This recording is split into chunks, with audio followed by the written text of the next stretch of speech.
नमस्कार, India voice देख रहा मेरे साथ मैं हूं शंकर दत्तपंत। एक बड़ी खबर लखनऊ से आ रही, जहां पर यूपी कैबिनेट बैठक में 14 प्रस्तावों को मंजूरी मिली है। कैबिनेट में रखे गए 15 प्रस्ताव, जिसमें से 14 को मंजूरी मिली है। डाटा सेंटर नीति 2022 के तहत निवेशकों को बजट, 4 निवेश प्रस्तावकों को प्रोत्साहन की स्वीकृति, 4 डाटा सेंटर पार्क्स की स्थापना को मंजूरी मिली है। इसके अलावा वित्तीय प्रोत्साहन के प्रस्ताव को कैबिनेट की मंजूरी मिली है। श्रृंगवेपुर धाम में विशिष्ट कार्यों के निर्माण का प्रस्ताव पास हुआ है। होमगार्ड और स्वयंसेवकों को ड्यूटी भत्ते का प्रस्ताव मंजूर है।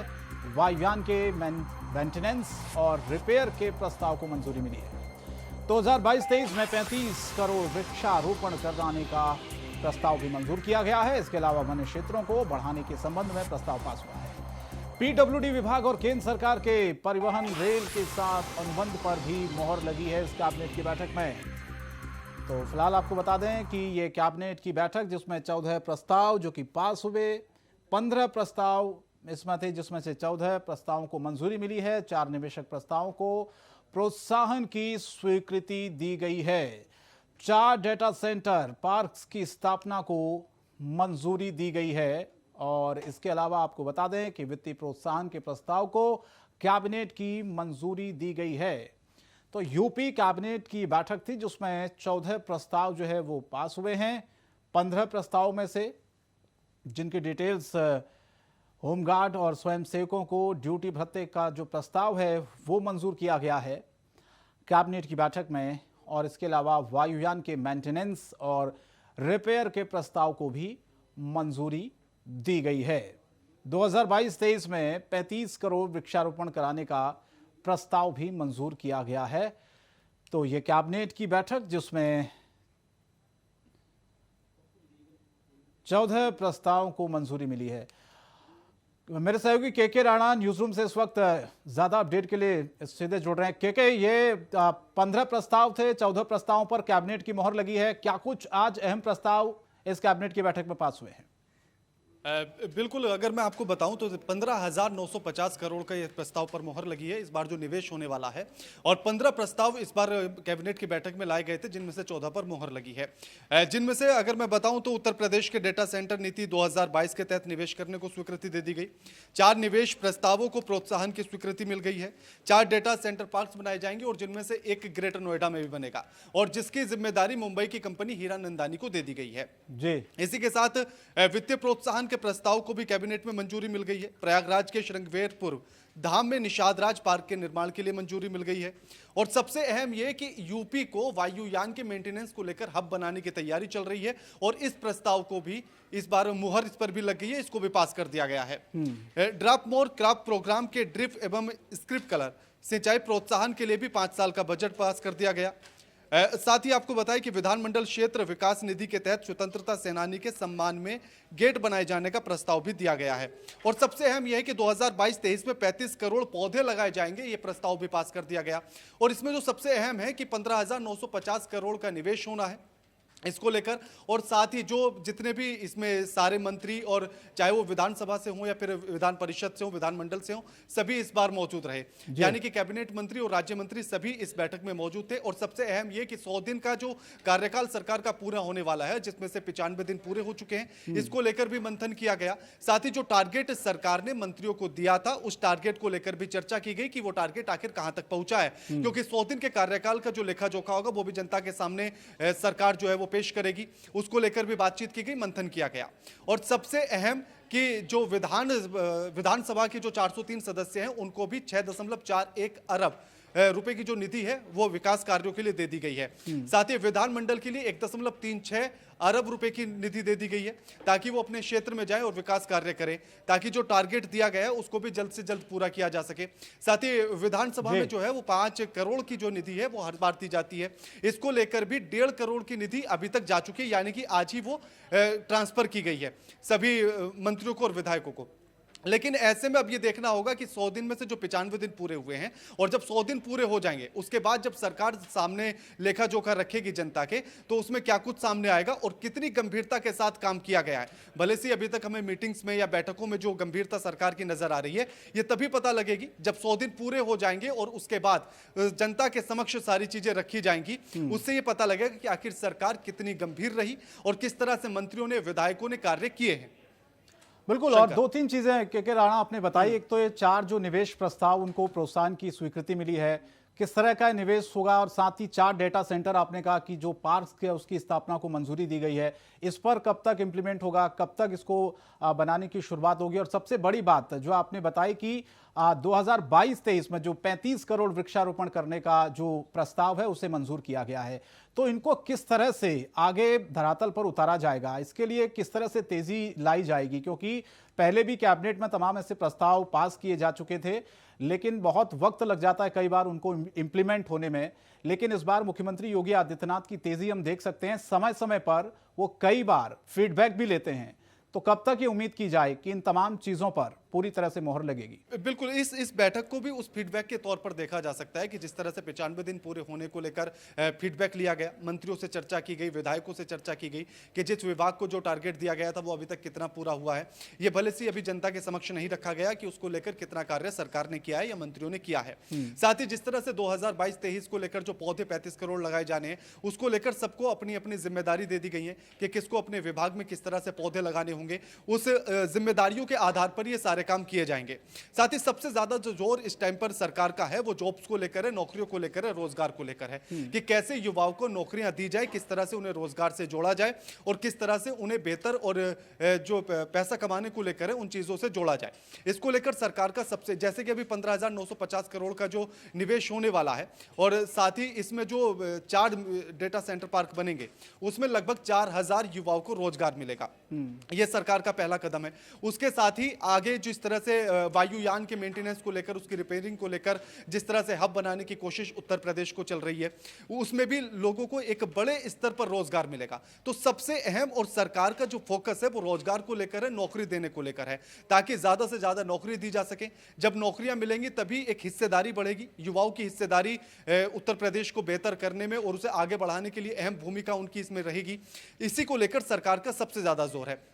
साथ ही निवेश को लेकर जिस तरह से 4 डेटा सेंटर बनाए जा रहे हैं, पार्क बनाए जा रहे हैं, उसमें जिस तरह से मुंबई के हीरानंदानी समूह को उसकी पूरी जिम्मेदारी दे दी गई है, यानी कि सभी का काम धीरे धीरे बांटा जा रहा है। विधायकों को विभाग तरीके से उनके क्षेत्र के आधार पर उनको काम बांटा जा रहा है ताकि काम को सरलतापूर्वक और सरलीकरण करने के साथ ही उसको जिम्मेदारी दी जाए ताकि काम को बेहतर तरीके से किया जा सके। बिल्कुल। और निवेश की जहां तक के राणा बात है, हमने देखा कि पिछली जो सरकार थी समाजवादी पार्टी की, उसमें उस तरह से निवेश करने से जो उद्योगपति है वो उत्तर प्रदेश में आने से डरते थे, भय का माहौल होता था, क्राइम का ग्राफ बहुत ज्यादा था। इसी वजह से जो उद्योग धंधे हैं उस तरह से नहीं लग पाते थे। लेकिन योगी सरकार के बनने के बाद हमने देखा कि उसमें तेजी आई है, बहुत सी चीजों पर काम हुआ है और आने वाले वक्त में किस तरह से रोजगार के नए नए अवसर पैदा किए जाएं, तमाम जो इन्वेस्टर्स हैं उनको आमंत्रित किया जा रहा है उत्तर प्रदेश में और उसकी शुरुआत भी हो चुकी है। तो कितना ये बदलाव आने वाले दिनों में देखने को मिल सकता है रोजगार के क्षेत्र में? देखिए, निवेश को लेकर जो सबसे अहम बिंदु होता है, यानी कि जब भी कोई इन्वेस्टर किसी प्रदेश में अपना निवेश करता है तो वो सबसे पहले वहां की कानून व्यवस्था को देखता है या फिर जनता को कितना कानून पर भरोसा है। क्योंकि आप देखिए, कभी भी आप घटनाओं को होने से नहीं रोक सकते हैं, लेकिन उस पर पुलिस या प्रशासन किस तरह से एक्शन लेता है यह सबसे पहले देखा जाता है। उत्तर प्रदेश में इस चीज की शुरुआत हो चुकी है कि एक्शन तुरंत होते हैं और जनता में भी यह भरोसा रहता है कि अगर उसके साथ कुछ भी गलत होता है तो पुलिस उसके साथ खड़ी है, कानून उसके साथ खड़ा है, उस पर एक्शन होगा। समाजवादी पार्टी में इस तरह की चीजें नहीं देखी जाती थी, इसीलिए इन्वेस्टर्स को हमेशा खतरा रहता था कि अगर वो निवेश करते हैं, अगर वो इन्वेस्ट करते हैं अपने पैसे को, तो क्या वो बेहतर होगा, उत्तर प्रदेश में सुरक्षित होगा।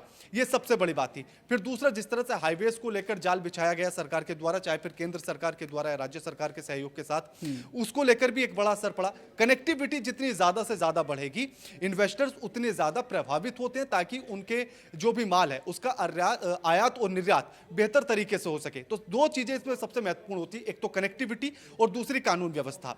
इस समय पर अगर उत्तर प्रदेश के भीतर इन चीजों को देखा जाए तो दोनों चीजें अपने बेहतर स्तर के साथ लगातार आगे बढ़ रही है और अग्रसर हैं, इसीलिए इन्वेस्टर्स लगातार आ रहे हैं। अभी तक जिस तरह से हम 3 इन्वेस्टर मीट्स देख चुके हैं, उनमें अगर आप देखें तो जिस तरह से इन्वेस्टर होने के लिए चीजें आ रही हैं, 20,000 करोड़ का इन्वेस्ट हमने अभी देखा कुछ दिन पहले, 1-2 महीने पहले।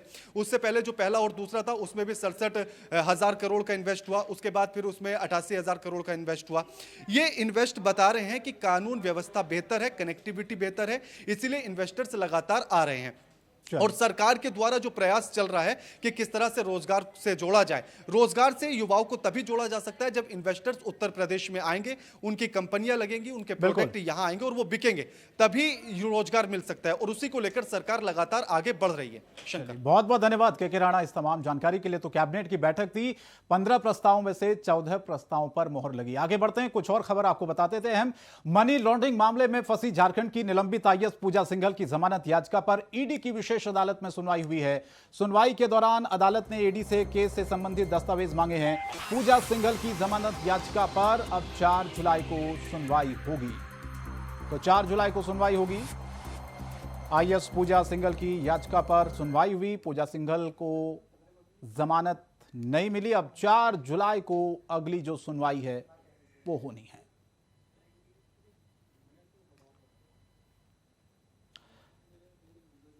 हम लोग बेल फाइल किए उनके तरफ से और उसमें ईडी समय मांगा है कितना ग्राउंड जवाब देने के लिए। ग्राउंड याद नहीं है भैया, पिटीशन में लिखा हुआ है। कब सुनवाई होगी अगली? शायद याद अगर ठीक है तो 4/8 मतलब अगले महीने 4/8 की 4/7 सॉरी 4/7। और बिहार विधान परिषद के बाहर राबड़ी देवी के नेतृत्व में अग्निपथ योजना की वापसी को मांग को लेकर राजद के विधान परिषद सदस्यों ने हंगामा किया। इस मौके पर राबड़ी देवी ने कहा कि किसी भी हालत में योजना वापस लेनी होगी और जो निर्दोष छात्र जेल के अंदर बंद हैं उनको सरकार छोड़ने का निर्देश दे।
और बिहार के पटना में जेडीयू एमएलसी गुलाब रसूल बलियावी के आवास को टीईटी के अभ्यर्थियों ने घेराव कर दिया। आपको बता दें कि अभ्यर्थियों ने उर्दू टीईटी की रिजल्ट जारी करने की मांग को लेकर लगातार आंदोलन किया और एमएलसी गुलाम रसूल बलियावी के आवास के बाहर हंगामा किया, प्रदर्शन किया। हंगामे की सूचना मिलते ही स्थानीय पुलिस मौके पर पहुंची, अभ्यर्थियों को किसी तरह से शांत कराया।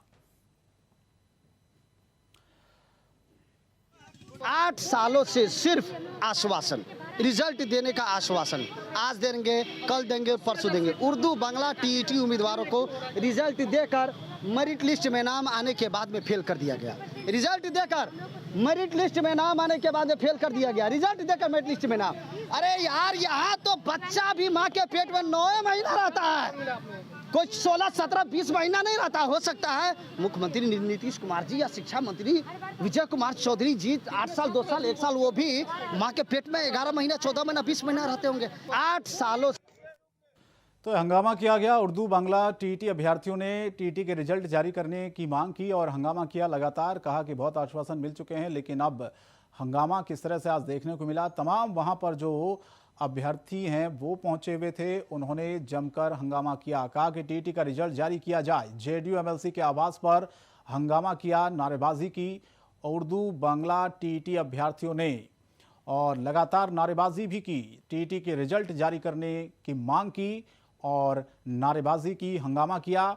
जहां पर पटना में आप ये देखिए किस तरह से जेडीयू एमएलसी के आवास पर तमाम जो टीटी के अभ्यर्थी थे उन्होंने नारेबाजी की, हंगामा किया।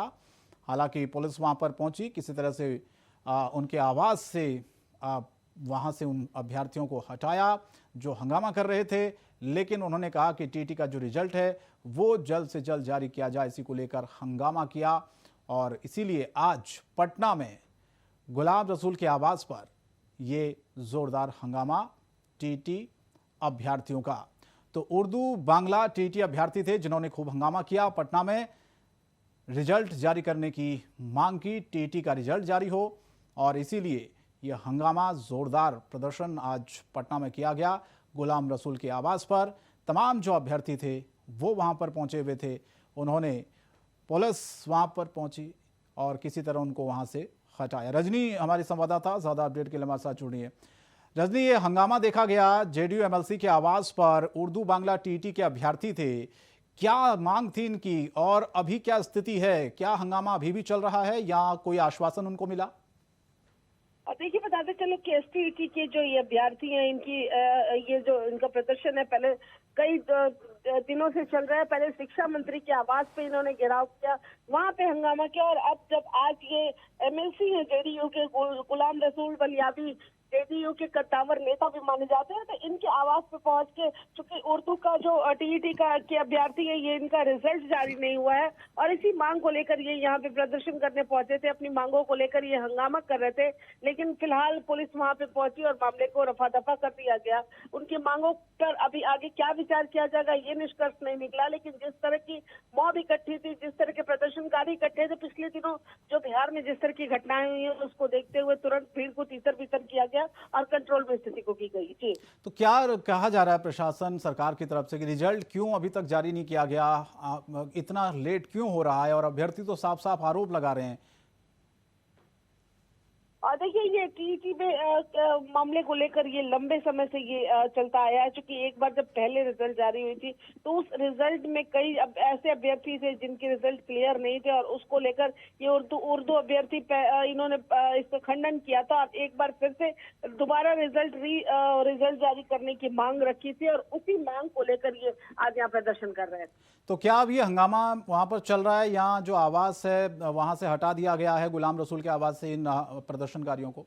नहीं, तमाम प्रदर्शनकारियों को फिलहाल हटा दिया गया। मैंने बताया कि जैसे पिछले दिनों बिहार में जिस तरह के छात्रों का मॉब जिस तरह का प्रदर्शन कर रहा था, उसको देखते हुए तत्काल जो प्रशासन है वो काफी अलर्ट मोड में है, और अभी विधानसभा भी चल रहा है। तो इस दरमियान काफी चुस्त दुरुस्त है प्रशासन, और इसी चूंकि ये मुद्दा और ना गरमाए, ये प्रदर्शनकारी और आगे ना बढ़ जाए, इसलिए तुरंत भीड़ को तितर बितर कर दिया गया। बहुत बहुत धन्यवाद इस तमाम जानकारी के लिए।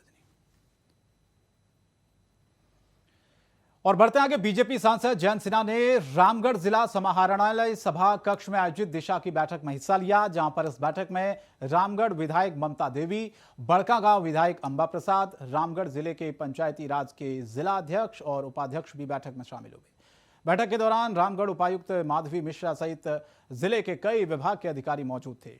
इस बैठक में पूर्व में चुटुपालू घाटी में हो रही दुर्घटना को कैसे कम किया जाए, उस पर भी सांसद के द्वारा विचार विमर्श किया गया।